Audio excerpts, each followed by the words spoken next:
Hello everyone, तो कैसे हैं आप सब और आपका बहुत बहुत स्वागत है हमारे इस यूट्यूब चैनल। इसका नाम है जाविश फिजिक्स और इलेक्ट्रोस्टैटिक्स को कंटिन्यूअसली स्टडी कर रहे हैं, जिसमें हमने इलेक्ट्रिक फोर्स समझ लिया, इलेक्ट्रिक फील्ड समझ लिया, इलेक्ट्रिक पोटेंशियल समझ लिया। पोटेंशियल एनर्जी समझने के बाद इस वीडियो में हम बात करने वाले हैं इक्विपोटेंशियल सरफेसेस। तो इक्विपोटेंशियल सरफेसेस समझने से पहले एक छोटा सा कॉन्सेप्ट और एक अच्छा कॉन्सेप्ट समझ लेते हैं जो रिलेटेड है किससे, पोटेंशियल और इलेक्ट्रिक फील्ड से। तो चलिए उस कॉन्सेप्ट को समझते हैं और फिर उसके बाद ये दो सवाल, अच्छे सवाल हम सॉल्व करेंगे। तो चलिए सबसे पहले जो कॉन्सेप्ट है उस कॉन्सेप्ट के बारे में अगर हम बात करें तो वो कॉन्सेप्ट कैसा है, कॉन्सेप्ट अच्छा है, क्या है कॉन्सेप्ट।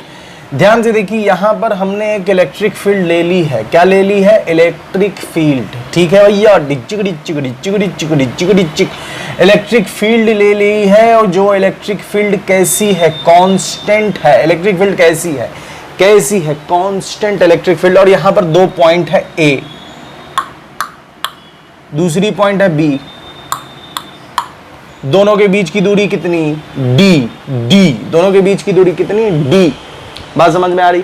अब हमने क्या निकालना है? VA माइनस VB निकालना है। तो हमने निकाला VA माइनस VB।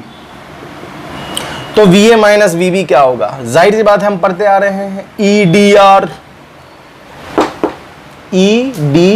बात समझ में आ रही? तो VA माइनस VB क्या आ जाएगा? EDR। तो यहां DR क्या है बेसिकली? तो VA minus VB is equal to E, और DR क्या है एक्चुअली में? D है। तो VA माइनस VB की वैल्यू क्या आई? ED। VA माइनस VB की वैल्यू क्या आई? ED। इसका मतलब क्या है? इसका मतलब ये है कि VA माइनस VB की वैल्यू क्या आ गई? इलेक्ट्रिक फील्ड इधर है, D की भी दूरी इधर है, तो ये पॉजिटिव है। इसका मतलब कि VA बड़ा है और VB छोटा है। VA बड़ा है और VB छोटा है। तो इससे कॉन्सेप्ट क्या निकला? इससे कॉन्सेप्ट ये निकला है कि electric field flows from higher potential to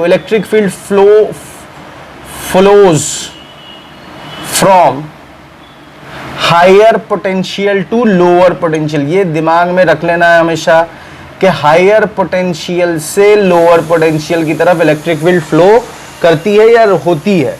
ठीक है, higher potential to lower potential, ये बात दिमाग में होनी चाहिए। बात समझ में आ रही है? इलेक्ट्रिक फील्ड कहां से कहां होनी चाहिए? हायर पोटेंशियल से लोअर पोटेंशियल, हायर पोटेंशियल से लोअर पोटेंशियल। सर ED कहां से आ गया? जाहिर सी बात है, E vector dot DR vector करोगे, डॉट हटाएंगे तो डॉट हटाने पर क्या आ जाता है? Cos theta. और कॉस थीटा आएगा तो इलेक्ट्रिक फील्ड भी इधर है, D भी इधर है, तो थीटा हो जाएगा कितना?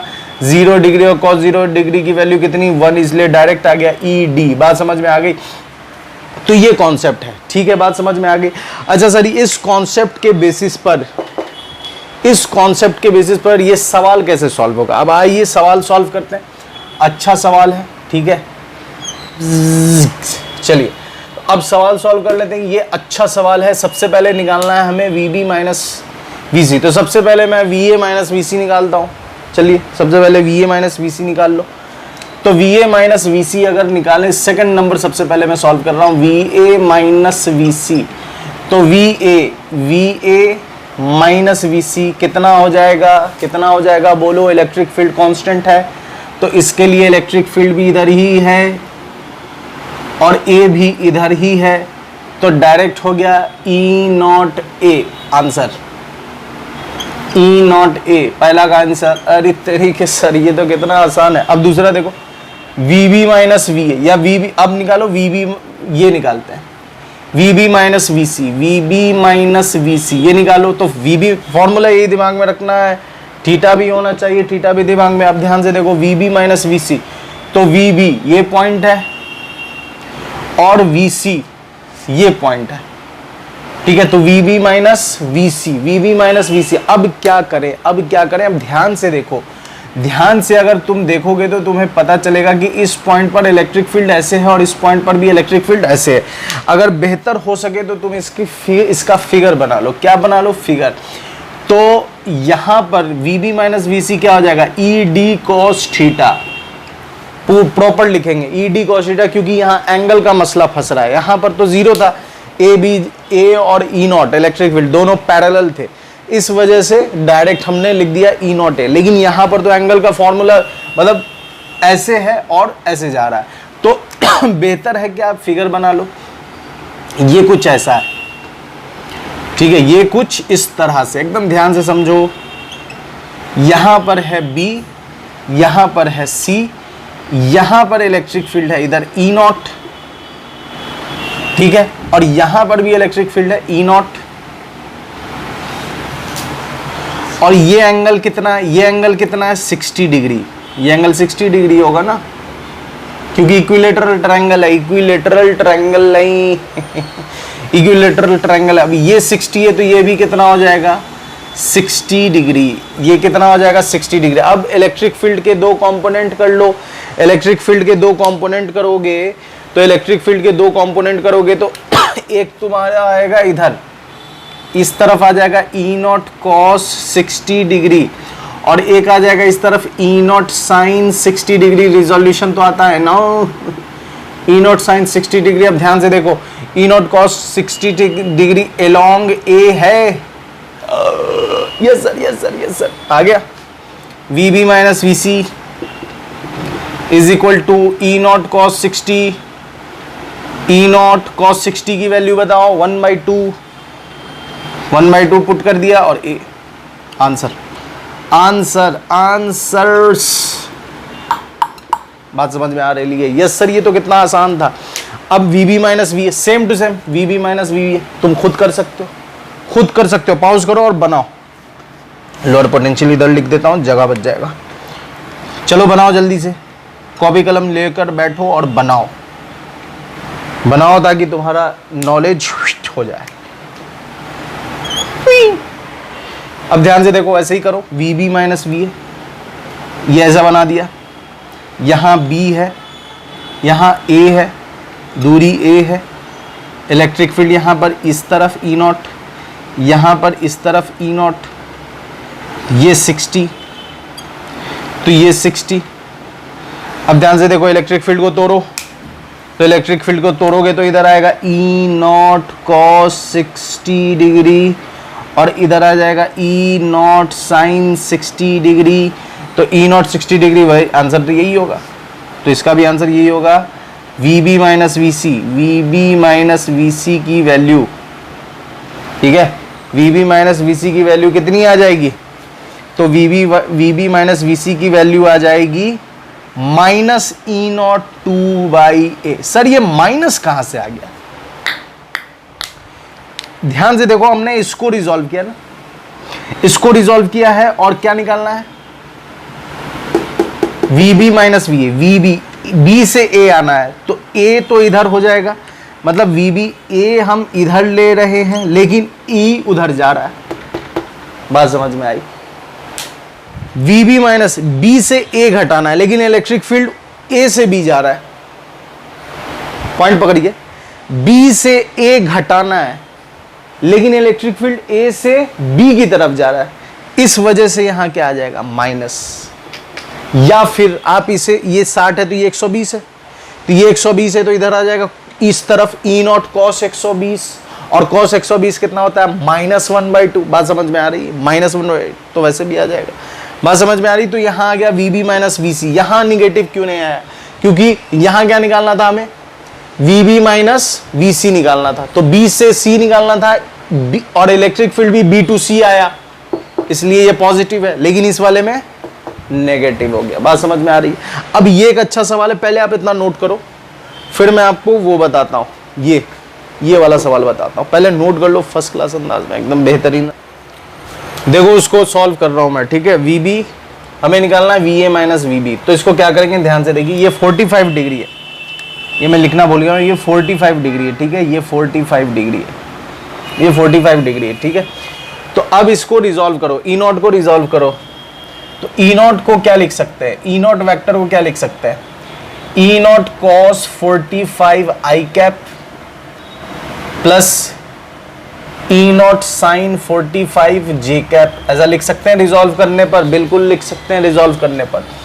तो E naught vector is equal to क्या आ जाएगा, E naught by root two I cap plus E naught by root two J cap. ये ई नॉट आ गया, ठीक है, ई नॉट आ गया, E naught vector plus E naught vector is equal to इतना आ गया आई कैप और जे कैप के टर्म में। अब ध्यान से देखिए, तो यहां पर ये ओरिजिन हमने मान लिया, तो अब यहां पर आर वेक्टर, कौन सा वेक्टर, आर वेक्टर। अब हम इस आर वेक्टर की अगर हम बात करें तो आर वेक्टर को क्या लिख सकते हैं, O B vector minus O ए वैक्टर। ओ बी वैक्टर क्या हो जाएगा, 4 आई कैप प्लस 6 जे कैप, ठीक है, भीगा हुआ है इसलिए नहीं चल रहा है। माइनस ओ ए को क्या लिख सकते हैं, आई कैप प्लस 2 जे कैप। तो आर वेक्टर क्या निकल कर आ जाएगा, आर वेक्टर निकल कर आ जाएगा 4 माइनस 1 3 आई कैप प्लस 6 में से 2 गया तो 4 जे कैप, आर निकल कर आ गया। तो याद रखिए V A minus V B is equal to E vector dot D R vector, और V A minus V B E D R cos theta, या V A minus V B E D, ये तीनों एक ही बात है। Dot हटाएंगे तो cos आएगा, कॉस थीटा, अगर थीटा 0 है तो ये लग जाएगा। तो यहां पर हम ये फॉर्मूला यूज करेंगे। तो V A minus V B is equal to E vector, E vector हमने निकाला हुआ क्या है, E naught by root two I cap plus E naught by root two J cap, और डॉट डी आर वैक्टर, तो D R vector क्या, 3 I cap plus 4 J cap. अब ध्यान से देखिए 4 जे कैप, तो आपको पता है ये वेक्टर प्रोडक्ट में, डॉट प्रोडक्ट में सेम वाले का 1 होता है, डिफरेंट वाले का 0। तो आई डॉट आई कितना हो जाएगा, 3 E naught by root two plus ये कितना हो गया 4 E naught by root two. तो सेम ये डेनोमिनेटर सेम है, तो आ गया 7 E naught by root two V A minus V B. बात समझ में आ गई, तो कितना आसान है और ये कॉन्सेप्ट है, बात समझ में आ गई होगी, बेहतरीन अंदाज में नोट कर लो। फिर हम लोग अभी समझेंगे इक्विपोटेंशियल सरफेस, नोट कर लीजिए बेहतरीन अंदाज में। चलते हैं इक्विपोटेंशियल सरफेस। इक्विपोटेंशियल सरफेस जैसा कि नाम से इसके कंफर्म हो रहा है, समझ में आ रहा है कि इक्वी मीन्स होता है इक्वल, पोटेंशियल तो आपने पढ़ा है, पोटेंशियल सरफेसेस मतलब कि वैसा सरफेस जिसके हर पॉइंट पर इक्वी पोटेंशियल कैसा हो, सेम हो, उस तरह के सरफेस को क्या कहेंगे, इक्वी पोटेंशियल सरफेस। इसका बेस्ट एग्जांपल मैं कुछ ऐसा देता हूं कि जैसे मान लीजिए आप जिस कमरे में हैं उस कमरे के छत को देखो, और जब तुम उस कमरे के छत को देखोगे तो उस कमरे के छत की हाइट, हर पॉइंट, छत के हर पॉइंट की हाइट जमीन से सेम है, H H H H H H H H H. तो हर पॉइंट पर अगर तुम किसी ऑब्जेक्ट को ले जाओगे तो पोटेंशियल एनर्जी कितनी स्टोर होगी, mgh mgh mgh mgh mgh। मतलब छत एक ऐसा पॉइंट है, छत एक ऐसा सरफेस है जिस छत के हर एक पॉइंट पर पोटेंशियल कितना है, mgh। पोटेंशियल एनर्जी जो स्टोर हो रही है वो कितनी हो रही है, mgh। बात समझ में आ रही है, mgh। तो ये जो mgh है इसका मतलब कि जो छत एक शीट है और उस शीट पर के हर पॉइंट पर पोटेंशियल कैसा है, सेम है। तो इस छत वाले शीट को क्या कहेंगे, इक्विपोटेंशियल सरफेस। बात समझ में आ रही है, यही कहानी है इक्विपोटेंशियल सरफेस, और यही कहानी same to same, ditto same हम समझेंगे वेव फ्रंट्स में। जो वेव फ्रंट्स बेसिकली वैसा ही होता है, और जो पढ़ेंगे वेव फ्रंट्स कहाँ पढ़ेंगे सर, वेव ऑप्टिक्स में। तो वेव ऑप्टिक्स और जियोमेट्रिकल ऑप्टिक्स के लेक्चर्स डाले हुए हैं ऑलरेडी 12th के प्लेलिस्ट में, नीट जेई बोर्ड्स आप जाकर देख सकते हो, उसमें ऑलरेडी पब्लिश्ड है, डाला हुआ है। हालांकि मैं आपको बता रहा हूँ कि चूंकि आप इलेक्ट्रोस्टैटिक्स पढ़ रहे हो तो ये चीज़ कहाँ रिपीट होगी, तो वहाँ पर पढ़ने को मिलेगा। बात समझ में आ रही है। तो इक्विपोटेंशियल सरफेस वो वैसा सरफेस है जिसके हर पॉइंट पर पोटेंशियल क्या हो, सेम हो, is known as equipotential surface. Same to same wave fronts होता है जो हम पढ़ेंगे कहाँ, वेव ऑप्टिक्स में। ये इसका जो स्टैंडर्ड फॉर्म है इक्विपोटेंशियल का, जो 3 स्टैंडर्ड फॉर्म है, 3 स्टैंडर्ड फॉर्म है जो हम समझते हैं, देखेंगे। 3 स्टैंडर्ड फॉर्म में पहला क्या है, सोर्स अगर इनफाइनाइट पर रखा हुआ, इन्फिनिटी पर रखा हुआ, तो इलेक्ट्रिक फील्ड लाइंस कैसे आएगी? पैरेलल। इलेक्ट्रिक फील्ड लाइंस कैसे आएगी? पैरेलल। और अगर सोर्स पॉइंट है तो उसकी वजह से जो इक्विपोटेंशियल सरफेसेस हो जाएगा वो कैसा हो जाएगा? कुछ ऐसा 3D। तो जो जब सोर्स इनफाइनाइट पर है तो इलेक्ट्रिक फील्ड लाइंस आएगी पैरेलल, तो जो सरफेसेस इक्विपोटेंशियल सरफेसेस हो जाएगा वो कैसा हो जाएगा? Planar equipotential surfaces. जब सोर्स पॉइंट चार्ज हो तो इसकी वजह से जो निकलेगा स्फेरिकल्स, तो इक्विपोटेंशियल सरफेसेस कैसा हो जाएगा? स्फेरिकल्स। और अगर इनफाइनाइट चार्ज्ड वायर है तो इसके लिए कैसा हो जाएगा? सिलेंड्रिकल हो जाएगा। देखिए इक्विपोटेंशियल सरफेस क्या है? Are the locus of point those having same potential. ठीक है, ये मैंने पहले ही लिख दिया है क्योंकि टाइम बच जाए, क्योंकि क्वेश्चंस करने मेन होता है, क्वेश्चंस सवाल इंपॉर्टेंट है। ठीक है, तो ये रटने वाले सेगमेंट है, रटने वाली चीज है, इसलिए समझ लो फटाक से। सवाल करेंगे अच्छा इस पर, इसी के बाद सवाल करेंगे, देखेंगे किस तरह से सवाल इस तरह का सवाल इस पर कैसा सवाल है और कैसे बेस्ड हो रहा है और कैसे बनेगा। चलिए, तो इक्विपोटेंशियल सरफेस क्या है? Are the locus of point those having same potential. ये इक्विपोटेंशियल सरफेस का डेफिनेशन हो गया। जो मैंने बताया कि इक्विपोटेंशियल सरफेस कैसा है, तो वैसा पॉइंट, वैसा सरफेस जिसके हर पॉइंट पर पोटेंशियल क्या हो? सेम। स्टैंडर्ड वाइज ये 3 टाइप के हैं। Same to same wave fronts में स्टडी करेंगे वेब ऑप्टिक्स में। बात समझ में आ गई? अब ध्यान से देखिए, पहला वाला ये इक्विपोटेंशियल सरफेस है, ये सरफेस 1 हो गया, ये सरफेस 2 हो गया। इलेक्ट्रिक फील्ड लाइंस कैसी है? कांस्टेंट। इलेक्ट्रिक फील्ड लाइंस कैसी है? कांस्टेंट। तो इसका इक्विपोटेंशियल कुछ होगा, इसका इक्विपोटेंशियल मतलब इस सरफेस का A और B का पोटेंशियल सेम होगा। इस पर अगर मैं कोई पॉइंट ले लूं, मान लीजिए इस पर कोई पॉइंट ले लूं मैं C और D मैंने ले लिया, तो C और D का पोटेंशियल सेम होगा, A और B का पोटेंशियल सेम होगा, लेकिन A और C का पोटेंशियल सेम नहीं होगा। मतलब VA बराबर होगा VB के, VC बराबर होगा VD के, लेकिन but VA not equal to VC, VB not equal to VD। बात समझ में आ रही है? VD। तो ये दोनों अलग अलग इक्विपोटेंशियल सरफेस है, दोनों अलग अलग, दोनों का पोटेंशियल सेम है, लेकिन ये अपने आप इस पर जितने भी पॉइंट्स हैं उनका पोटेंशियल सेम होगा, इस पर जितने पॉइंट्स हैं उनका पोटेंशियल सेम होगा। ये कैसे है? तो प्लेनर इक्विपोटेंशियल सरफेस। सोर्स कहां है? तो एट इंफिनिटी। बात समझ में आ रही है? दूसरा क्या है? Point charge source. तो पॉइंट चार्ज हमने रख दिया, इसकी वजह से जो इक्विपोटेंशियल सरफेस बनेगा वो कैसा बनेगा? 3D स्फेरिकल बनेगा। तो स्फेरिकल इक्विपोटेंशियल सरफेस, एक स्फीयर बना यहां पर, r डिस्टेंस पर बना, तो इस वाले सरफेस पर पोटेंशियल कितना होगा? KQ/R। कोई भी पॉइंट ले लो, KQ/R ही होगा, क्योंकि चार्ज वही, चार्ज तो सेम है, K भी सबके लिए वही है, R भी सबके लिए क्या है? सेम है। बात समझ में आई?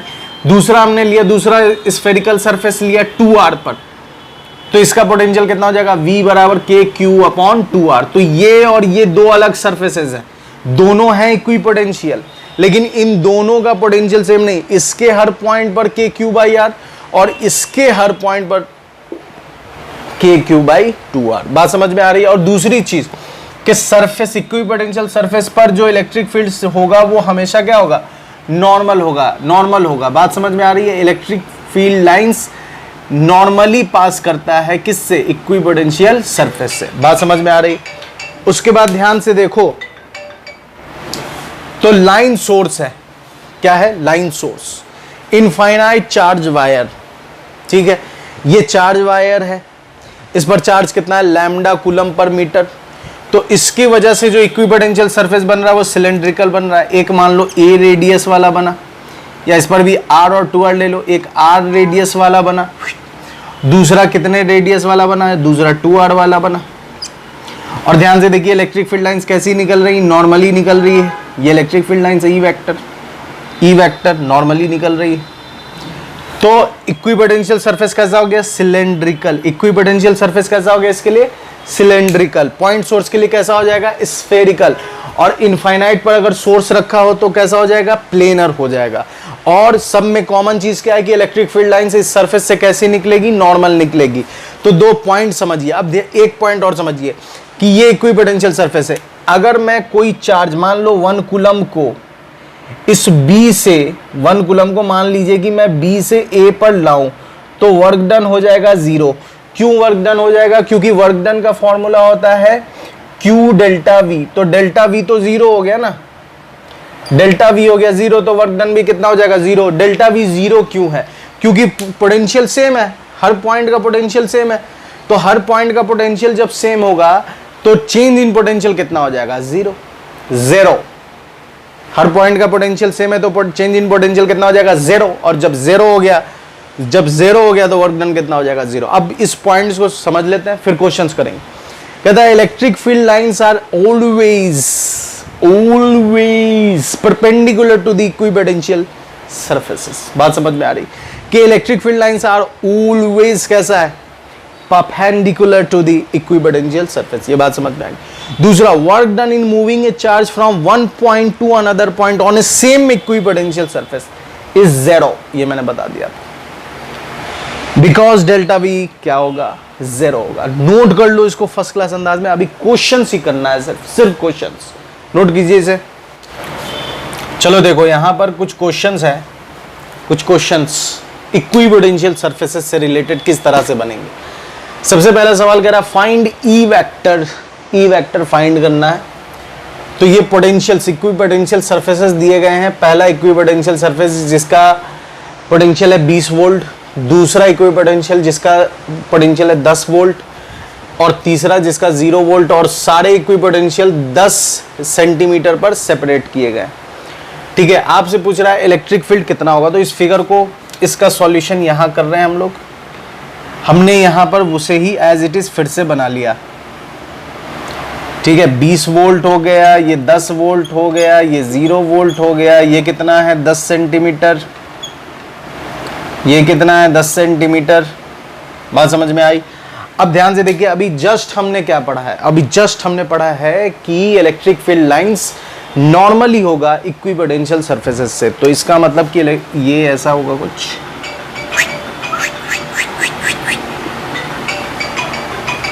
ठीक है, ये कुछ ऐसा होगा, ये कुछ ऐसा होगा। बात समझ में आ रही है? इक्विपोटेंशियल सरफेसेस कुछ ऐसा हो जाएगा। अब हमें निकालना है, एकदम आसान, ये हमने ड्रॉ कर दिया। अब ध्यान से देखो, इसको मान लो A, इसको मान लो B। कॉन्सेप्ट यूज कीजिए, VA minus VB is equal to ED, VA minus VB is equal to ED, VA minus VB is equal to VD। तो VA कितना है? 20 वोल्ट, VB कितना है? 10 वोल्ट, E कितना है? नहीं पता। डिस्टेंस कितना है? 10 सेंटीमीटर। तो मीटर को चेंज करोगे तो कितना आ जाएगा? सेंटीमीटर को मीटर में चेंज करो 100, तो ये मीटर में आ गया। अब 20 में से 10 गया तो कितना आ गया? 10 is equal to E by 10। तो E की वैल्यू कितनी आ गई? 100 मीटर। आंसर क्या बात समझ में आ रही? E की वैल्यू कितनी आ गई? 100 मीटर। एकदम आसान। यही तो हमने पढ़ा अभी, इलेक्ट्रिक फील्ड लाइंस नॉर्मल ही होती है। तो और हमने पढ़ा है VA माइनस VB, अभी जस्ट इसी लेक्चर में जो कॉन्सेप्ट मैंने स्टार्टिंग में दिया है वही उसी का यूज है। तो VA minus VB is equal to कितना आ गया? E into D। तो हमने इलेक्ट्रिक फील्ड निकाल लिया। बात समझ में आई? नोट कीजिए, फिर ये बनाते हैं हम लोग। अच्छा सवाल है ये, नोट कर लिया होगा आपने। चलिए, बहुत अच्छी बात है, स्क्रीनशॉट आपने ले लिया है। 1 2 3 डिचिक डिचिक डिचिक डिचिक। चलो, इसकी कहानी खत्म है, इसकी कहानी खत्म हो गई। 100 न्यूटन पर कूलम्ब, 100 न्यूटन पर कूलम्ब। आंसर 100 न्यूटन पर कूलम्ब। दूसरा सवाल देखो, ये भी कुछ वैसा ही है। दूसरा सवाल देखो ध्यान से, वही कहानी। फिगर बना लीजिए, इसका सॉल्यूशन यहां y, उसके बाद x, ठीक है, और ये कुछ ऐसे जा रहा है।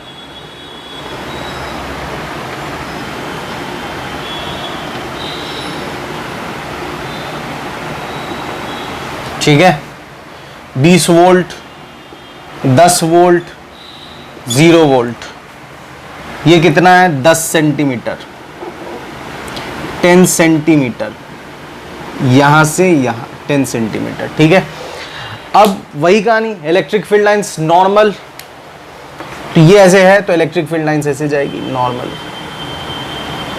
ई वेक्टर, इस पर नॉर्मल है, इस पर नॉर्मल है, इस पर नॉर्मल है, तो जाहिर सी बात है कि ये इस पर नॉर्मल है, तो ये कितना हो जाएगा 45 डिग्री। तो ये कितना होगा, ये अगर 45 है तो ये हो जाएगा 10/√2, या हो जाएगा कितना 10, ये परपेंडिकुलर, तो 10 sin 45, तो sin 45 कितना होता है 10/√2, 10/√2 सेंटीमीटर। अब वही कहानी निकाल लो, VA इसको मान लीजिए A और इसको मान लो B, तो VA minus VB is equal to कितना हो जाएगा, कितना हो जाएगा ED, तो VA, A कितना है 20 minus 10 is equal to E ही तो फाइंड करना है, और D कितना आ गया 10/√2, 10/√2, और सेंटीमीटर को मीटर में चेंज करो तो 1/100, डिच्चिक एक जीरो हो गया, तो कितना आ गया, ये 20 में से 10 गया 10, और ये आ गया 100, तो 100√2 न्यूटन पर कूलम इलेक्ट्रिक फील्ड। आंसर निकल गया, क्या दिक्कत, कहानी वही है, कॉन्सेप्ट वही है, इसी के लिए मैंने स्टार्टिंग में ये कॉन्सेप्ट आपको बताया। नोट कर लीजिए, इसे भी ये वाला सवाल करते हैं हम लोग, डिच्चिक नोट कर लो, नोट कर लो, डिच्चिक नोट कर लो, डिच्चिक नोट कर लीजिए मिस्टर्स, नोट कर लो, नोट।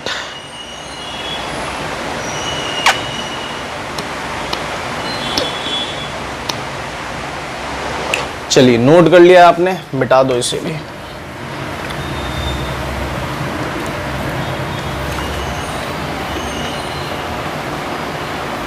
अब ये आखिरी सवाल इस लेक्चर का, ध्यान से देखो कैसे बनेगा। कहता find out the locus XY where point is 0। तो मान लिया हमने कि इस पॉइंट पर पोटेंशियल 0 है, V यहां पर 0 है, V इक्वल टू 0, ये माना हुआ है X एंड Y, लेट मान लिया कि यहां पर पोटेंशियल 0 है। अब क्या है, निकाल लो यार VP, इसको, इस पॉइंट को P मान लो, ये A मान लीजिए और ये B मान लीजिए।